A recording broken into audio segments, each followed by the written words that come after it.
guys, welcome to my kitchen. I'm going to be making peach cobbler today.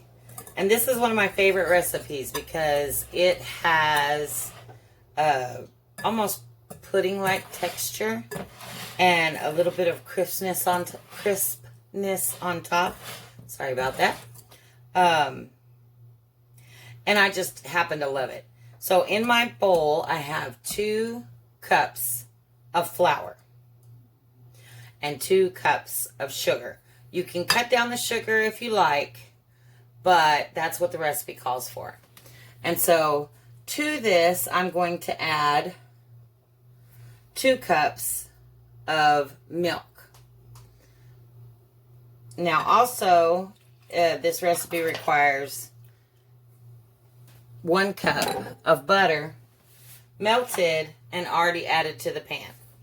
So now I'm going to stir this up and it'll turn into like a thick batter. And I'm going to divide this evenly into 8x8 pans. And of course, if you just want to make one small, just half the recipe. Then you'd be using 1 cup of flour and 1 cup of sugar and 1 cup of milk. And that's one of the reasons why I love this recipe so much. It's a very simple recipe. Super easy. Most of the things you'll already have in your pantry. Now, I spend a little bit on this recipe. I prefer to add spices. And the spices I like to add are cinnamon, nutmeg, and a little sugar for the top. The other thing you need in your batter, which I forgot to add, is 2 teaspoons of baking powder. That's baking powder, not baking soda. And you need the baking powder to give it some rise. And I don't believe it's going to hurt it at all that I added it later. A lot of different spins on recipes happen that way. So, baking is science. And without the baking powder, we wouldn't be able to get a good rise on this.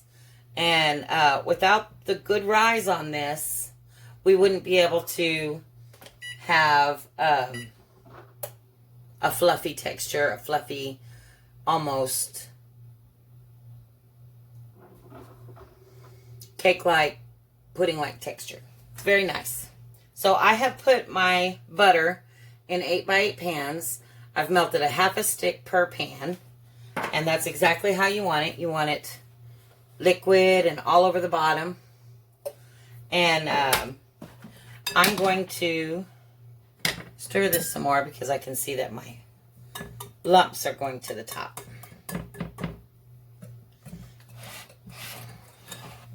And I don't really want a lumpy batter. I do want a thin batter like this, though.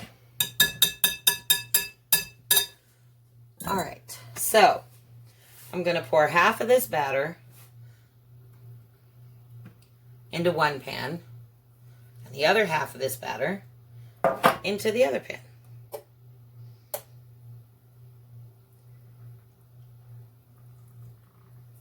Now, the reason I'm doing this is because my husband loves peach cobbler, especially my homemade peach cobbler. In fact, might be one of the reasons why he married me. I don't know. He's got a lot of reasons. And he definitely paid attention to them, or I wouldn't be here right now. Alright, so we've got them equally distributed between 2 8x8 pans.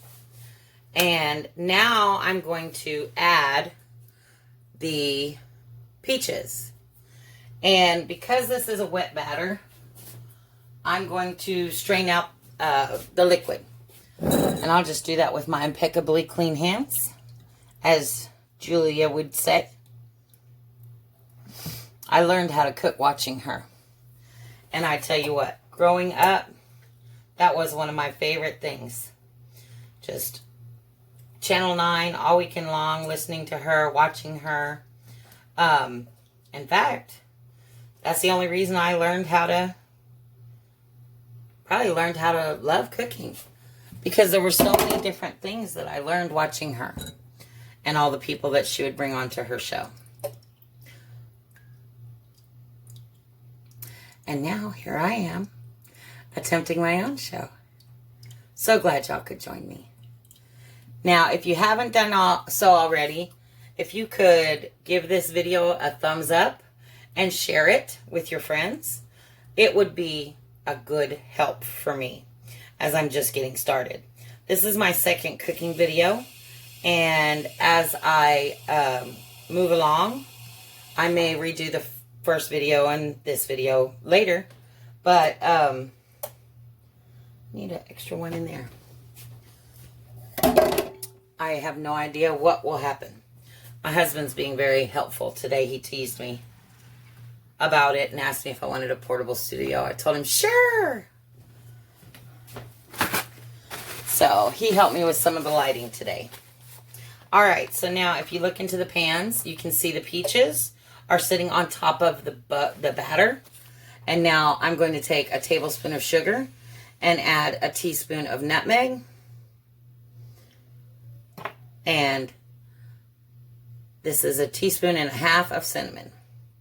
I love the flavor nutmeg gives to things. Let me get a little spoon here. There's one. And so now I'm going to, because my oven's ready, I'm going to take the spices and sprinkle them across the top. I want to do half and half. I'm going to put half on right now. And in just a short while, when it forms the skin, I'll put on the other half. And I'll show you guys what that looks like so you can see the process as it's going along. And the only reason I add spices at this stage instead of into the batter, it just smells better, it cooks better, it looks better, and oh, tastes amazing. All right, so now we're going to put these into the oven and cook them at 350 degrees for 30 minutes. And you'll want to rotate them, moving one of the pans to the opposite side, you know, do like a left to right switch. And you might even want to turn them, depending on your oven. Mine likes to heat more up front than it does in back, so I do both. And we'll be back to that process in a moment.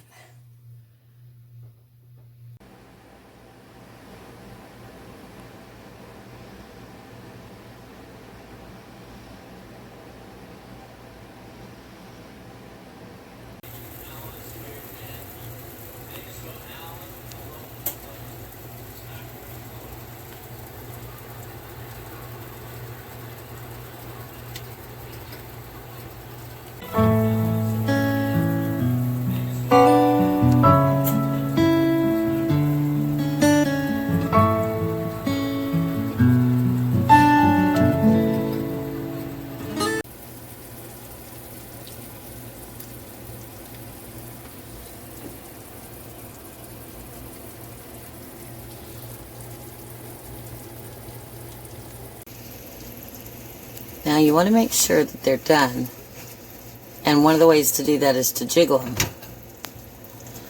You can see the butter moving, but it's not solid, I mean it's not watery in the middle. And that is a key cooking. That one still needs a little bit. I'm going to leave them in for an extra maybe 10 minutes. Okay, so I've cooked my peach cobblers approximately 45 minutes. It took them a little bit longer today. It could be because of the weather change. It could be because of a slight differentiation in how much milk that 2-cup measuring cup made. But that's why I showed the little video of you shaking the pan. Because shaking the pan is important. If you shake it and the middle acts like a water bed or a water balloon, it's not done. It's that simple. You want it to be a little puffy in the middle, and you want it to have a little jiggle, but you don't want it to be water, because if it's water, it's not done. If it's liquid, it's not cooked. And as you can see, this one shows a lot of promise that it is finished. Because it's a wet dough and it contains peaches, the toothpick test isn't going to come out clean. But it will show you that the liquid is there and there's no pancake batter look to the tester. So, got a few more minutes on this other one, and that's probably because it's a thinner pan. So I'm going to add a few more minutes to it. But that's it. That is how you do a peach cobbler. And my last step, I like to take a little more cinnamon and sugar and just go over the top of it, because it gives it a nice little crunch when you bite into it. And that little crunch, oh, that little crunch makes a big difference. So that's it. We are now ready to let it cool. You can let it cool till it's warm to the touch and eat it with a scoop of ice cream, and you're ready to go. That's all, guys. Bye. Join me next time. I'm not sure what I want to cook next time, but if you like this video, give it a thumbs up, follow me, subscribe, and share so your friends can enjoy too.